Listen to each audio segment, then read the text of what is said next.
बिस्मिल्लाहिर्रहमानिर्रहीम। अस्सलाम वालेकुम जी, मैं नजमुल हसन बाजवा हूँ।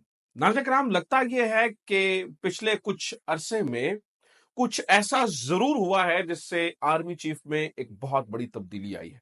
हमने ये देखा कि आर्मी चीफ की जो शख्सियत थी वो बड़ी ही मुख्तलिफ थी। हमने सहाफियों को ये तरले मिनते करते देखा कि भाई हमसे मिल ले। वो जो चुक्कू प्रोग्राम होते हैं, उनका दिल होता है कि भाई हम हमेशा जो है वो इख्तिदार की राहदारियों के करीब रहें। तो उनको हमने तरले मिनते करते देखा। वही लोग जो कि जिनका दिल था कि इमरान खान के बारे में दो चार बातें कानों में कह के हम अपनी जरा कोई ना कोई जो है वो जगह बना लेंगे, लेकिन आर्मी चीफ ने ना करी किसी सहाफियों से गुफ्तगू की, बल्कि उनके बारे में तो ये बताया जाता है कि वो अपने पुराने जो जर्नैल हैं उनसे भी उस तरह से नहीं मिल पा रहे हैं, फोकस्ड होकर काम करते हैं। मामलात इतने ज्यादा खराब हैं कि वो अपने आप को फोकस्ड रखना चाहते हैं, और वो उसी तरफ बढ़ना, वो सोशल मीडिया को देखते हैं ना, वो अखबारों को देखते हैं ना, वो टीवी चैनल को सुनते हैं। और वो जो उनके जहन में है बस वही करते हैं। यही उनके बारे में एक इम्प्रेशन था। और अब नाज़रीन कराम, लगता यह है कि वो जो सोशल मीडिया का प्रेशर है वो काम करता हुआ दिखाई दे रहा है। आर्मी चीफ के अंदर एक बहुत बड़ी तब्दीली आई है। उस तब्दीली के बारे में मुख्तलिफ तज्जियाकार लिख रहे हैं, बोल रहे हैं और खतरे की घंटियां बजा रहे हैं। ये क्या, इससे क्या फर्क पड़ेगा और इस तब्दीली का क्या मतलब समझना चाहिए? आज नाज़रीन इकराम, आज की वीडियो में इस मामले के ऊपर बड़ी तफसीलन बात करेंगे। कोशिश करूंगा वो मैं आपके सामने रख सकूं कि इस वक्त जो है वो क्या कुछ किया जा रहा है। इसके अलावा नाज़रीन इकराम कुछ और खबरें भी हैं। उमरकोट का इलेक्शन, उसके बारे में बात करनी है, किस तरह से उसके चुराए जाने की खबरें हैं। अलीमा खान के साथ क्या कुछ हुआ, और फिर आज इस्लामाबाद हाईकोर्ट की चीफ जस्टिस अलीमा खान का नाम सुनते ही कैसे भागे, इसके ऊपर भी बात करेंगे। और नाज़रीन इकराम कुछ और भी खबरें आज की जिनके ऊपर तफसीलन बात होनी है। लेकिन सबसे पहले चूंकि आर्मी चीफ वाला मामला है उसी में बात कर लेते हैं। और उससे भी पहले एक दरखास्त कि आपने देखा ही है क्या कुछ हो रहा है, क्या कुछ बोलने वालों के साथ किया जा रहा है, क्या कुछ टेक्नोलॉजी का इस्तेमाल और बहुत कुछ किया जा रहा है ताकि हमारे ख्यालात को, हमारे व्यूज को रोका जा सके। ऐसे में आप हमारा साथ दे सकते हैं, हमारे काफिले में शामिल होइए, ज्यादा से ज्यादा लोगों तक ये जो गुफ्तगू हो रही होती है उसे ज्यादा लोगों तक फैलाइए, ज्यादा लोगों तक शेयर कीजिए। फॉरवर्डेड एज रिसीव्ड करने के साथ साथ थोड़ा सा तहकीक भी कीजिए और सब्सक्राइब जरूर कर लीजिए अगर आप सब्सक्राइबर नहीं है, ऑलरेडी है। Thank you very much. ज्यादा से ज्यादा आप लोगों तक फैलाइए। अच्छा जनाब, सुनिए, मोहम्मद हनीफ साहब ने इसके ऊपर पंजाबी के अंदर वो मोनोलॉग करते हैं। बीबीसी पंजाबी के ऊपर उनका वो आता है, पब्लिश होता है। और वो बड़े मजाहिया अंदाज में, बड़े अच्छे अंदाज के अंदर, बड़े मजाहिया प्लस संजीदा अंदाज के अंदर, यानी कि मजाहिया बड़ा ये शानदार मिक्सचर होता है मजाहिया और संजीदा मिजाज का। वो बड़ी बड़ी बात कह जाते हैं।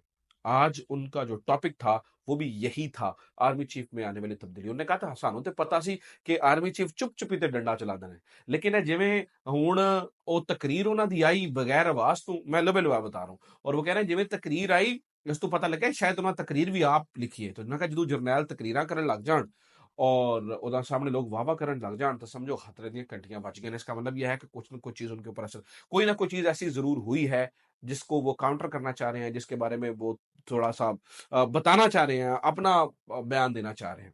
ठीक है, तो वो इसका मतलब वो जो चीज है, वो जो एलिमेंट मैं आपको बता रहा हूँ नाना कराम, वो सोशल मीडिया का असर है। ऑब्वियसली लोग इतनी बात कर रहे हैं, इतनी बात कर रहे हैं, इतनी बात कर रहे हैं कि इक्तदार की राहदारियों के अंदर वो धमक महसूस हो रही है, और ऑब्वियसली उसका काउंटर जवाब देने की कोशिश भी हो रही है। कभी भी आर्मी चीफ की जो वीडियो है वो ऑडियो के साथ नहीं आती थी, इस दफा ऑडियो के साथ आई है, इसलिए धमाल मचा हुआ है। अमीर बास साहब ने भी इसके बारे में कहा है।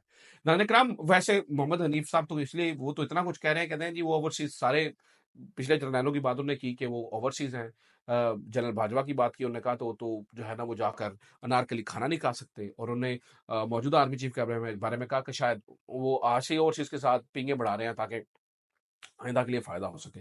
कहने का मतलब ये नहीं है मैं उनकी वो ये तनकीद नहीं कर रहा, ना मैं मोहम्मद हनीफ की हुई बातों को इंडोर्स कर रहा हूँ, लेकिन मैं एक बात जरूर आपके सामने कह रहा हूँ, वो ये है कि वाकई ये जो बात है ना कि ऑडियो के बगैर वो जो रिलीज होना और जनरल आसिम मुनीर साहब की इतनी जो है वो तफसीलन तकरीर करना, ये बताता है कि ऑब्वियसली उनके ऊपर चीजों का या सोशल मीडिया का असर हुआ जिसका वो जवाब देना चाह रहे थे। और फिर कुछ लोग, आपको पता है, उनकी अंग्रेजी का मजाक उड़ाते रहे हैं माजी के अंदर।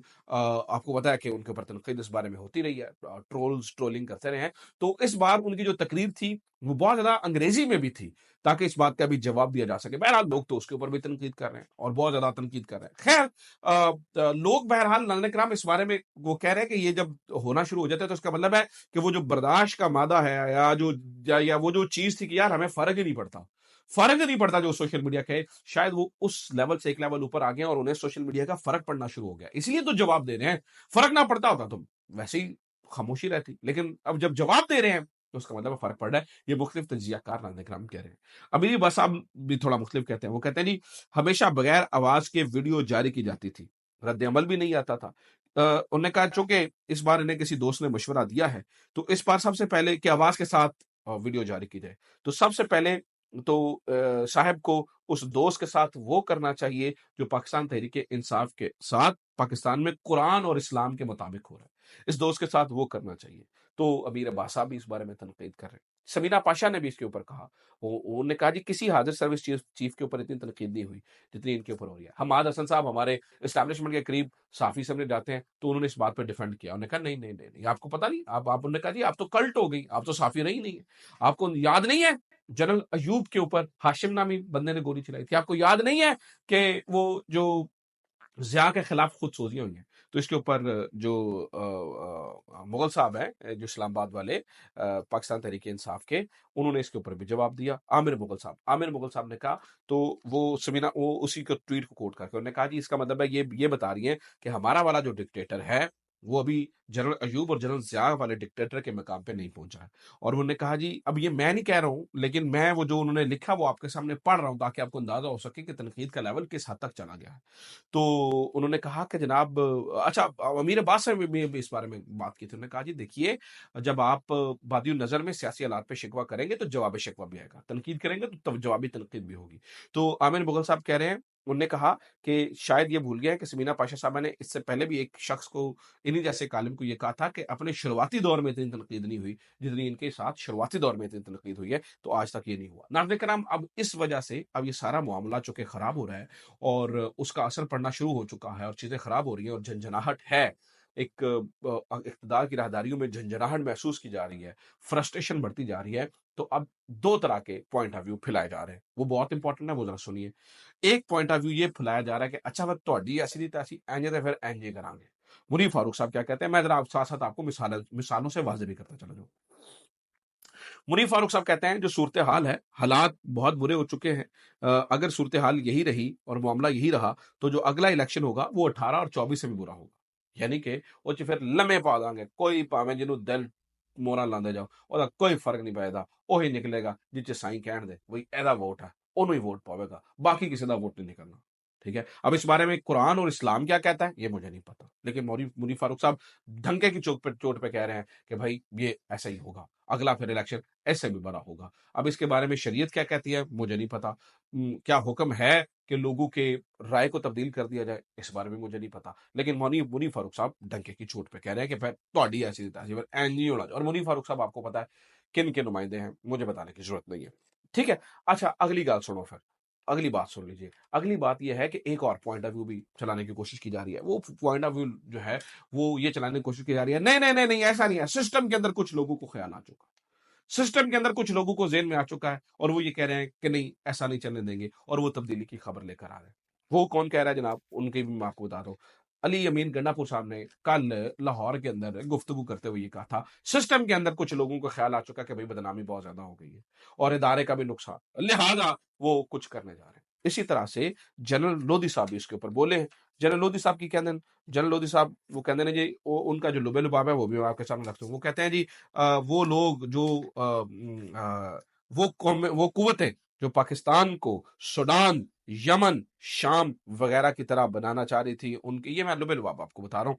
उन्होंने कहा जी उनके लिए जो है वो काफ़ी बुरी खबरें हैं क्योंकि कौमी यकजहती होने जा रही है चीज़ें। अब जनरल लोधी साहब जो है ना वो आपको पता है माजी के अंदर इस्टेब्लिशमेंट की पॉलिसियों के ऊपर तनकीद करते रहे। उनका मानना ये है कि भाई ठीक है जिसके वोट हैं उसी की तरफ जाए। जनरल लोधी का ये कहना उनके मतलब ये है कि कौमी यकजहती से मुराद शायद पीटीआई को धारा में शामिल किया जा रहा है और पीटीआई की बात, लेकिन नाज़रीन कराम हालात और वाकयात जो ग्राउंड के ऊपर हैं वो कुछ अलग सूरत हाल बताते हैं। वो तो हमें बताते हैं कि भाई काम बड़ा ही खराब हुआ है। मिसाल देता हूँ, कल आप देखिए कि इमरान खान से एक्सेस तक तो खत्म कर दी गई है। इमरान खान की बहनों के साथ क्या हो रहा है, इमरान खान की बहनों को कल फिर उसी तरह से उठाया गया, गिरफ्तार किया गया, कहीं और जाके उतार दिया गया। तो ऐसे माहौल में कैसे ये यकीन किया जा सकता है कि हालात बदल रहे हैं? ऐसे माहौल में कैसे इस बात के ऊपर तसल्ली की जा सकती है कि नहीं नहीं सिस्टम के अंदर कुछ लोगों को ख्याल आ चुका है कि भाई تھوڑا جا ہاتھ ہولا رکھنا ہے.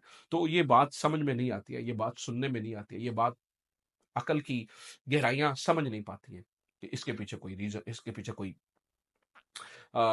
کو پکی ٹھٹی چیز ہے. تو یہ بات سمجھ میں تو نہیں آتی ہے. ہاں یہ بات ضرور سمجھ میں آتی ہے منیف فاروق والی کہ اگلے کہہ رہے ہیں پھر تھوڑی ایسی تیسی کر دیں گے, پھر ٹھیک ہے تیار ہو جو پھر اگلے الیکشن واسطے بھی. تو یہ کہانی ہے. اچھا جناب, اس کے علاوہ کچھ اور بھی سنیے. معاملہ تو صرف یہاں تک نہیں ہے, معاملہ تو اس سے آگے بھی بڑا ہوا ہے.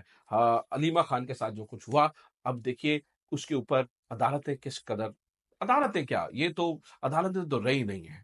یہ تو معذرت کے ساتھ میں لفظ کچھ اور ایسا لفظ استعمال کرتا ہوں جو میری زبان پہ آیا ہوا اس ٹائم, ٹھیک ہے. میں تو انہیں انصاف کے چکلے کہنا چاہتا ہوں معذرت کے ساتھ, لیکن میں کہہ نہیں سکتا کیونکہ obviously پھر بھی چلیں ہم قانون اور اس کی عزت کرتے ہیں. کہنا میں یہی چاہتا ہوں جو لفظ میں نے پہلے استعمال کیا, انصاف کے کوٹھوں کا لفظ استعمال کرنا چاہتا ہوں, لیکن میں نہیں کر رہا ہوں, میں اس کو حذف کر رہا ہوں. یہ بات میں نہیں, دل میرا یہی کر رہا ہے لیکن میں کہوں گا نہیں, انہیں انصاف کے کوٹھے نہیں کہوں گا. حالانکہ دل یہ کرتا ہے کہوں کہ جناب یہاں پر بیٹھے ہوئے جو منصف ہیں وہ رقاصائیں ہیں جو کہ سیٹھ کے ابرو کے اشارے کے اوپر ناچ رہی ہیں. لیکن پھر میں یہ کہہ دیتا ہوں کہ میں نہیں کہوں گا, کہنا یہی چاہتا ہوں, کہوں گا نہیں. ابھی بھی تھوڑا سا دیکھ لیتے ہیں کہ یہ کیا. اب دیکھیے کیا ہوا. آج علیمہ خان جب گئیں تو چیف جسٹس اسلام آباد ہائی کورٹ صاحب اندر بیٹھے ہوئے تھے, اور بتایا انتظار پہ تھا کہ جب انہوں نے پوچھا اسٹاف نے تو بتایا چیف جسٹس اندر بیٹھے ہوئے. لیکن جو ہی چیف جسٹس کو پتا چلا وہ پہلے کمرے دوڑ گیا جائے, ایسا اب لا لو, ایتے حالات ہو گئے. اس یہاں تک تو چیزیں ہو گئی. تو یہ معاملہ ہے. پھر جناب والا ذرا اور بھی خبریں سن لیجیے. عمر کوٹ کے اندر جو جھرلو پھیرا گیا, ارلی جو ریزلٹس آ رہے تھے اس میں تحریک انصاف جیت رہی تھی, بعد میں پھر وہ یہ جا اور وہ جا اور پھر تیر یہ ڈالتا گیا. تو یہ جو 24 کے الیکشن کہے جا رہے ہیں ایسے ہی ہونے ہیں جیسے عمر کوٹ کے اندر, یعنی 24 نہیں جو 29 کے الیکشن کہے جا رہے ہیں, ٹھیک ہے, وہ ایسے کہے جا رہے ہیں جیسے یہ ہوا. ابھی 29 میں بڑا ٹائم ہے صاحب, پتہ نہیں 29 کے الیکشن تک بات جاننی بھی ہے یا نہیں جانی ہے, نیچے پلوں سے کتنا پانی بہنا ہے. منیف فاروق صاحب تھوڑا خیال کرنا چاہیے. ابھی 24 نہیں, صرف ابھی 25 ہی آیا ہے. ابھی تو 1 سال ہوا ہے تقریباً الیکشنز کو, یعنی 1.25 سال ہو گیا ہے. ابھی تو بہت کچھ ہونا باقی ہے, تو لہٰذا تھوڑا ہاتھ ہولا رکھو. انٹرنیشنلی ہم کتنے نیچے جا چکے ہیں, انٹرنیشنلی ناظرین ہم اتنے نیچے جا چکے ہیں کہ بنگلہ دیش کے اندر ایک اپرچونٹی پیدا ہوئی تھی اور ہم نے وقت کے ساتھ اس اپرچونٹی سے فائدہ نہیں اٹھایا, اس کا بھی نقصان ہو رہا ہے. کیا نقصان ناظرین کرام؟ نقصان یہ ہوا ہے کہ جناب حضور محترم اگلے کہہ رہے ہیں او قطر دی معافی بھی منگو, او تے $4 ارب دے قریب او پیسے بھی تھوڑے بڑھ جانے باہروں آئے سی تو سانو دیتے نہیں ہے, وہ بھی دیو. حالات تو یہاں تک آ چکے ہیں, پھر اب کیا ہی کہا جا سکتا ہے. تو یہ اب تک کی خبریں, امید کرتا ہوں یہ ویڈیو آپ کے لیے انفارمیٹیو رہی ہوگی. اپنا خیال رکھیے, خدا حافظ. پاکستان زندہ باد.